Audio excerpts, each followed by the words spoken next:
2 aydan uzun bir süredir Filistin'de, Gazze'de her gün yüzlerce kadın ve çocuk vahşi bir şekilde savaşlarda bile kullanılması yasak olan bombalarla, silahlarla parçalanıyorken Batman'ımızda, İslam'ı hassasiyeti olan Batman'ımızda birileri kalkıp caminin bahçesinde, caminin bir bölümü olan külliyenin konferans salonunda bazı etkinlikler, konserler yapmanın peşindedirler. Şu anda söyleyecek söz bulamıyorum onlara. Zaten sizin biliyoruz onlarca, belki de yüzlerce her gece çalıp oynadığınız, keyfinize baktığınız yerleriniz var. Sizin özellikle getirip bunu bir caminin bahçesinde, külliyenin konferans salonunda yapmadaki amacınız nedir yani?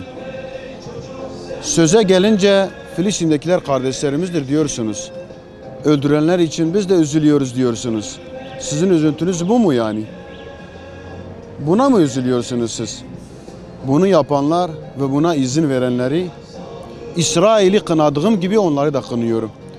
Ve bu etkinliklere, bu fuhşa, bu insanları, gençlerimizi ifsad eden etkinliklere sesini çıkarmayanları da İsrail'i kınadığım gibi buradan kınıyorum. Yazıklar olsun, yazıklar olsun, yazıklar olsun size. Batman'da düzenlenecek olan konserlerin içimizi ciddi anlamda acıttığını belirtmemiz gerekiyor. Peygamber sevdalıları olarak yaşadığımız bu son süreçte Müslüman kardeşlerimizin soykırımdan geçirildiği Gazze'nin adeta taş üstüne taş bırakılmadığı bir dönemde Batman'da zevk ve eğlence için hem de mescidin içerisinde bulunduğu bir külliyede bir konserin düzenlenecek olması ciddi anlamda bizi rahatsız etmektedir. Bu akla ziyan bir etkinliktir. Bunun tertip edilmesinin ve organize edilmesinin anlamsızlığını ve akıl dışılığını ifade etmek istiyoruz.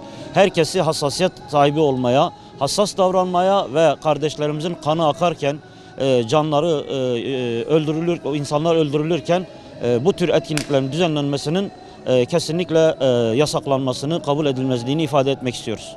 Batman'da Külliye Camisi'nin konferans salonunda yapılacak olan konser, Batman'ın değerleriyle uyuşmayan, Batman'ın dindar halkına yakışmayan bir konser olduğunu düşünüyoruz. Batman bunu hak etmiyor. Hele hele bunun bir camide yapılmış olması hem değerlerimize bir hakarettir, dindar, mütedeyyin Batman halkına bir hakarettir. Bu tür konserlerin Batman gibi mütedeyyin olan bir memlekete yapılması büyük bir ayıptır. Bu ifsat çalışmasıdır. Zaten manevi olarak çöküntü yaşayan bu toplumu daha da çöktürmek ve nesli bozmaya yönelik çalışmalar olduğunu kabul ediyoruz. Dinen caiz olmayan ve değerlerimize hakaret olan böyle bir konserin Batman'da yapılmış olmasını şiddetle kınıyoruz. Yapılmamasını ve engellenmesini yetkililerden talep ediyoruz. Yani Gazze'de Müslüman kardeşlerimiz şehit edilirken burada caminin konferansında konser verilmesini uygun görmüyoruz. Yani dediğim gibi orada Müslüman kardeşlerimiz şehit edilirken bizim bu konseri düzenlemeleri hiç hoşumuza gitmedi. İptal edilmesini talep ediyoruz. Dediğim gibi biz yasayız şu anda, biz Müslüman kardeşlerimiz şehit edilirken biz o konserlere katılmayacağız. Öncelikle Gazze için şimdi çocuklarımızdır, kardeşlerimizdir, ablalarımızdır, abilerimizdir. Şehit edilirken konser düzenlenmesi kesinlikle yanlıştır. Kesinlikle yetkililer de bunlara hayır dememesi lazım, iptal edilmesi lazım bu konseptlerin. Bir vatandaş olarak biz bunlardan rahatsız oluyoruz. Kesinlikle konseptin yasaklanması lazım, iptal edilmesi lazım. Gazze'de ölüler varken şu an abim, füzeler oradan atılırken bizim burada konser düzenlemesi bizim şahsen zorumuza gitti abi biraz. Bu şeyin iptal edilmesi zorunludur abi. Hani orada kardeşlerimiz ölürken bizim burada keyif yapmamız hoşuma gitmedi abi.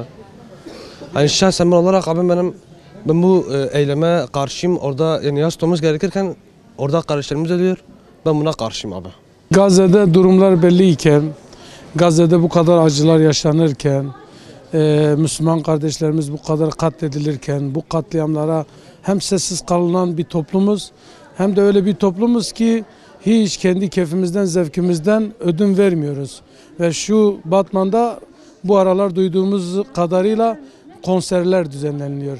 Bari destek olmuyorsanız bu konserlere, bu keyif zevkinize bir durun deyin, bir durdurun bunları. Bu insanların acısını biraz paylaşın. Bu insanidir. Yani İslam zaten güzel bir dindir. Bari bir insani yönümüz olsun.